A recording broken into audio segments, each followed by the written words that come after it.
Semangat pagi remaja sehat. Pernahkah mendengar tentang narkoba? Ternyata narkoba bukan singkatan dari nasi rames kopi bakwan ataupun narik kolor babe, melainkan narkotika, psikotropika, dan bahan adiktif lainnya yang jika diminum, dihirup, maupun disuntikan pada penggunanya, baik itu dari tumbuhan ataupun bukan, sintetis ataupun semi-sintetis, bisa menyebabkan efek ketergantungan.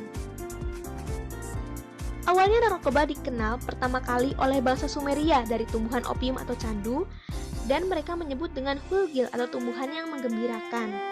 Disebut tumbuhan yang menggembirakan karena menimbulkan dua efek. Yang pertama adalah efek kantuk,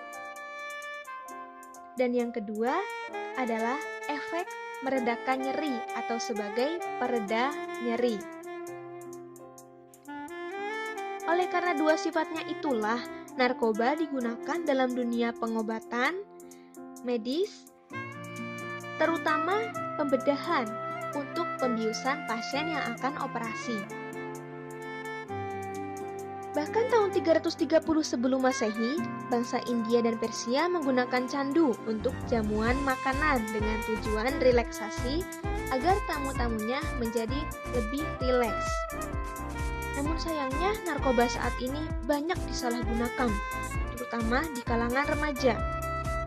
Hasil survei Badan Narkotika Nasional atau BNN tahun 2016 menyimpulkan bahwa 4 dari 10 remaja mengkonsumsi narkoba.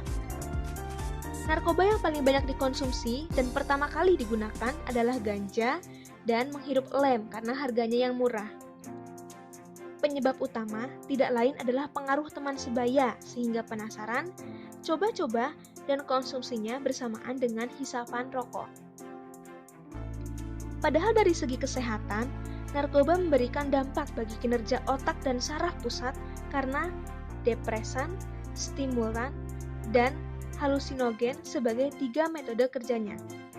Sebagai depresan, contohnya putau, narkoba menekan sistem saraf pusat dan mengurangi aktivitas sistem fungsional tubuh sehingga pengguna mudah mengantuk. Oleh karena itulah, pengemudi kendaraan jika mengkonsumsi bahan ini bisa menyebabkan kecelakaan. Sebagai stimulan, contohnya sabu-sabu dan ekstasi, narkoba meningkatkan kegairahan, meningkatkan kesadaran sehingga pengguna sulit tidur, insomnia, terus-terusan gembira, atau dalam bahasa gaulnya nge-fly.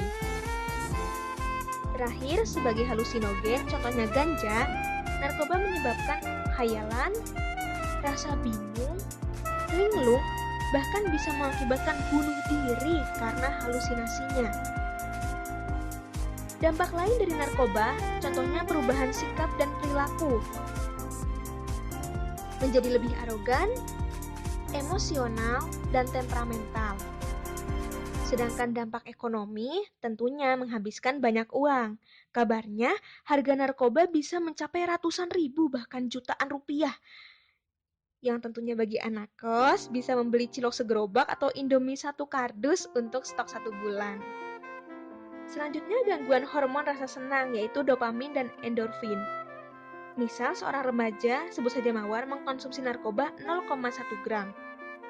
Otak mengeluarkan perintah agar memproduksi hormon rasa senang tersebut sesuai 0,1 gram, namun lain waktunya tidak cukup untuk rasa senang 0,1 gram tersebut. Otak memerintahkan untuk menghasilkan 0,2 gram agar hormon senang lebih banyak dikonsumsi. Itulah yang menyebabkan kecanduan. Dampak virus pun tidak kalah penting. Hepatitis B dan C dapat menular melalui darah. Hal ini beresiko bagi pengguna narkoba suntik terutama saat jarum yang digunakan tidak steril dan bergonta-ganti. Sedangkan bagi wanita, kelainan endokrin yang terganggu mempengaruhi siklus menstruasi sehingga reproduksi terganggu. Lalu sobat remaja Indonesia yang berbudi luhur penerus bangsa, bagaimana sih caranya mencegah agar tidak terjerumus ke dunia narkoba? Tentunya edukasi tentang pencegahan narkoba tidak hanya PR orang tua saja, namun remaja juga sangat bisa mencari informasi dan konseling dari sumber yang terpercaya, seperti kuis ini. Komunikasi yang lancar terhadap orang tua juga tidak kalah penting. Tidak usah malu dibilang anak mami, justru arahan yang baik dari orang tua bisa membantu kegalauan yang melanda. Pendekatan agama, harapannya dengan dalam agama, ajaran baik dapat dilaksanakan dalam kehidupan sehari-hari. Bagi pelajar tentunya bisa banyak melakukan hal positif.